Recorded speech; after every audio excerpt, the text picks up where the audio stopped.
Hello, good day viewers. Still on WAEC 2024 Mathematics Examination Objective Questions. Today we are going to begin with question number 26 down to question number 30. And here is question number 26, which reads, the length and the breadth of a cuboid are 15 and 8 centimeter respectively.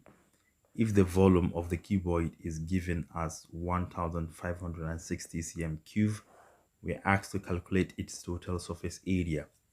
All right, to find the total surface area, we need all the side lengths. We are given the length, we are given the breadth, but we need the height. Therefore, we need to find the height. So let me sketch it here. This is the length, this is the breadth, and this is the height. Remember that the volume is given as length multiplied by the breadth multiplied by the height. Already this and this are given from the question as 15 and 8 respectively, including the volume is also given. So we have 1560 equal to L is 15 multiplied by the breadth is also given as 8, but the height is unknown. We need to find the height. So to find the height, we can divide both sides by 15 times 8. H is now equal to 1560 divided by 15 multiplied by 8. And if you simplify this using a calculator, you're going to realize 13 cm. So the height is 13 cm. Now let us find the total surface area. And the total surface area will be, remember that a cuboid has 6 faces. One, we have the other one at the back here. Remember, this and this are exactly the same. We have a face here and we have another one here, which are identical, and we have the top and the bottom one, which are also identical. So each face appear twice.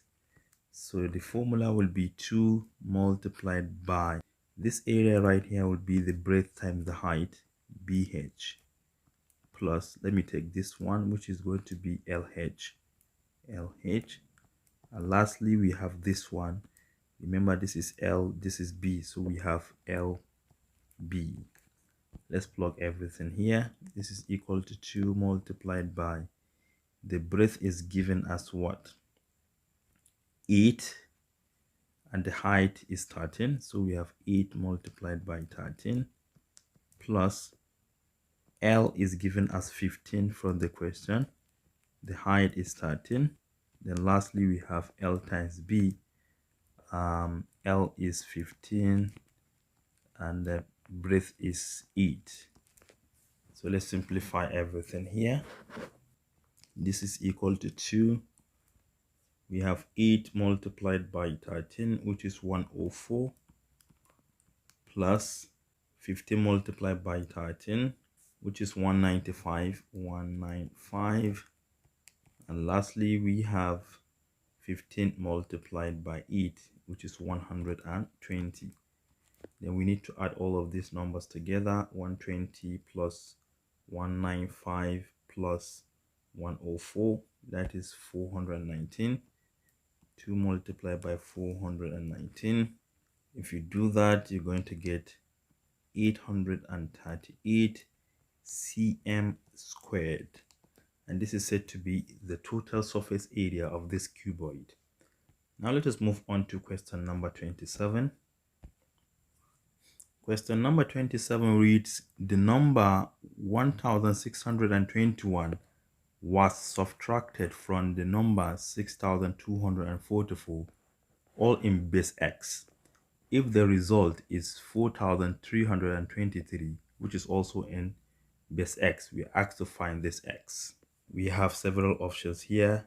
A, x is equal to 7, B, x is equal to 8, C, x is equal to 9, and D, x equal to 10. So I'm going to present you 2 different ways to find the solution to this problem. Let's start with the complicated one. Since all of these numbers are in base x, I would like to convert them into base 10. So let me start with the first one. We have 1621 in base x. to convert it into base 10, you take the first number, you multiply by the base. That will be what?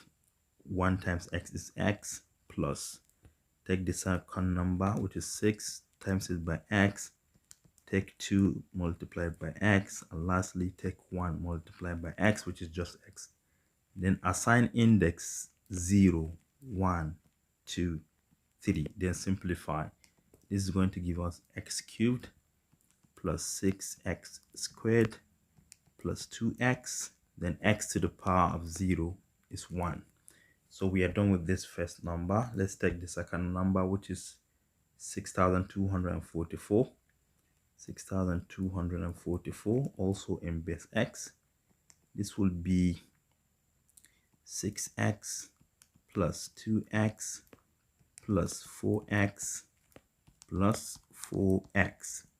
0, 1, 2, 3. Simplify. We have 6x cubed plus 2x squared plus 4x, then plus 4, because x to the power of 0 is 1 and 4 times 1 is 4.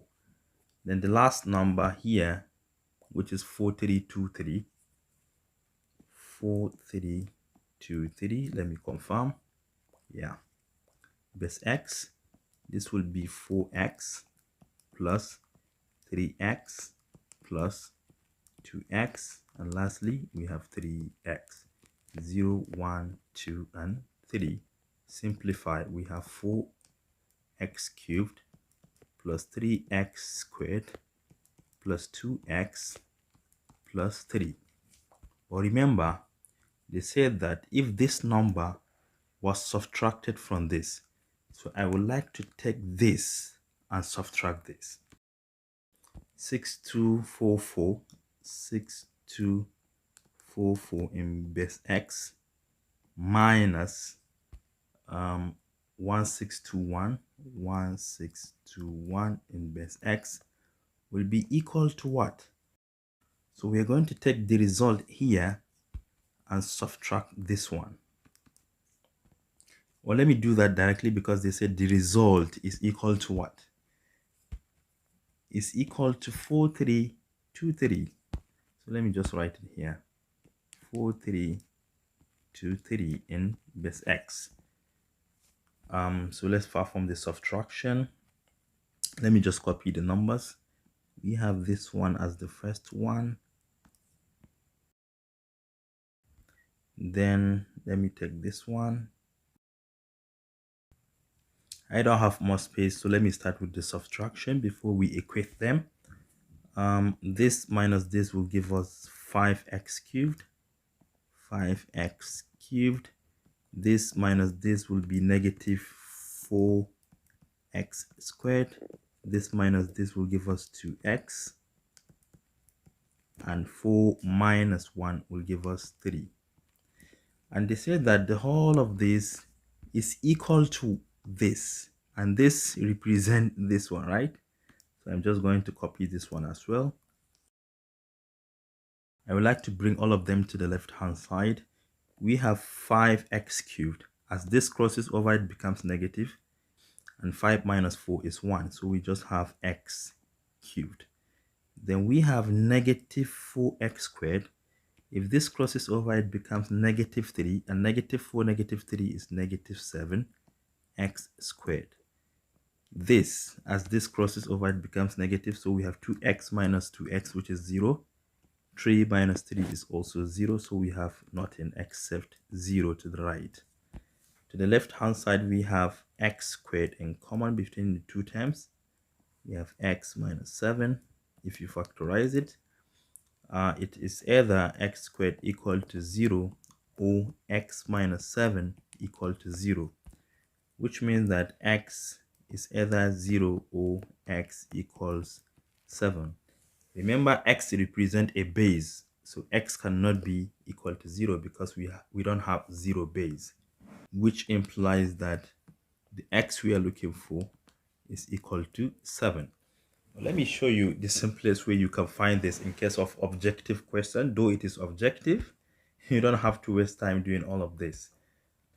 Remember, we have options here: base 10, base 9, base 8, base 7. But we have seen that 7 is the answer already, which is option A. But I would like to test 8, 9, and 10 to see whether it is going to satisfy or not. Let's start with base 10. 4 minus 1 is 3. Yeah, no problem. 4 minus 2 is 2. Yes. But 6 is greater than 2. Therefore, we have to borrow here. So if you are in base 10, what you are borrowing is 10. So 10 plus 2 will give us 12. And 12 minus 6, remember, is 6, not 3. Therefore, it is not base 10. What about base 9? Once you borrow bundle here, you bring it here as 9. 9 plus 2 will give us 11. And 11 minus 6 is 5, not 3.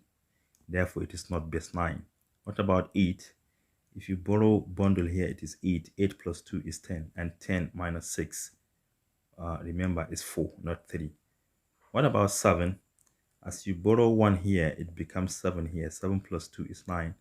And 9 minus 6 is 3 indeed. And remember, we have 5 here left. 5 minus 1 is 4. And hence, these are in base 7, which is option A. Now let us move on to question number 28. We're asked to factorize completely 27x squared minus 48y squared. Remember that between 27 and 48, we have a common factor of 3. So we can factor out 3. Inside 27 divided by 3 is 9x squared minus 48 divided by 3 is 16, then y squared. Then remember also that 9 can be expressed as what? 3 squared. And we have x squared minus 16 can be expressed as 4 squared. And we have y squared. According to one of the laws of indices, since we have common exponents, we can join the two values together and assign them a single exponent. So instead of 3 squared x squared, we can write it as 3x whole squared. The minus, we do the same thing here, 4y whole squared. But remember, we have 3 outside waiting to multiply. All right, this is nothing but difference of 2 squares. So we have 3 outside multiplying 3x plus 4y multiplied by 3x minus 4y. And hence, we have just factorized it completely. What you need to remember about difference of 2 squares, if you have a squared minus b squared, this is the same thing as a plus b multiplied by a minus b. That's what I have applied here, where 3x's are a and 4y is our b. Just do that, you're going to obtain this. Let us move on to question number 29. For what value of x is x minus 3 divided by 4 plus x plus 1 divided by 8 greater or equal to 2? Okay, this is an inequality. First of all, I would like to change this to 8 because I have 8 here. And how can we do that? By multiplying this by 2. And once you multiply it by 2, you have to multiply the top by 2. So it's like multiplying the top and the bottom by 2. This is the same thing as 2x minus 6, because 2 times x is 2x and 2 times negative 3 is negative 6. Divided by 2 times 4 is 8. Then plus x plus 1 divided by 8 greater or equal to 2. Now we have common denominators. Let us add the numerators together.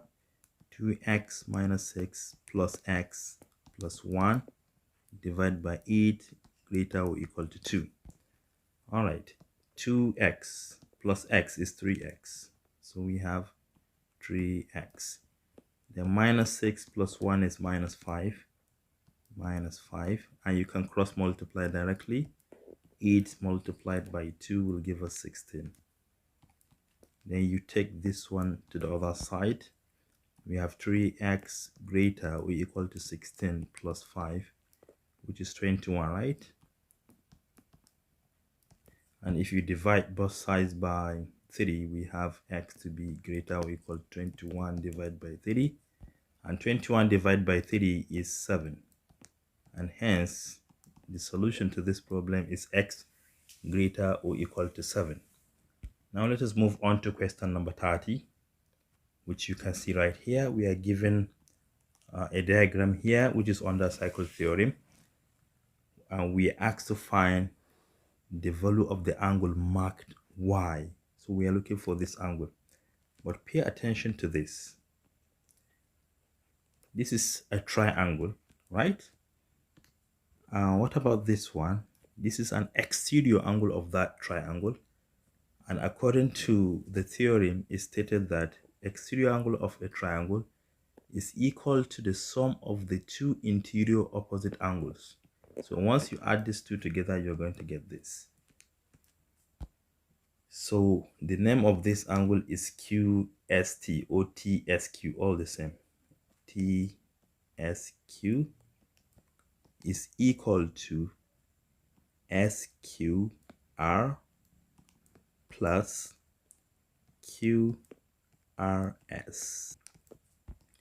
This is equal to 52 for the first one here, 52 degrees plus 16 degrees, right?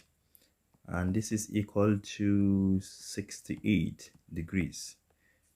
All right. Next, remember that this is a cyclic quadrilateral. Let me shade it for you to see clearly. This is a cyclic quadrilateral. One thing you should remember about cyclic quadrilaterals is that the sum of the opposite angles is what? Supplementary, meaning if you add them together, you're going to get 180. So y plus this particular angle will give us 180. So angle QPT plus TSQ is equal to 180 degrees. And this is y, which we are looking for, plus this one is already 68, is equal to 180 degrees.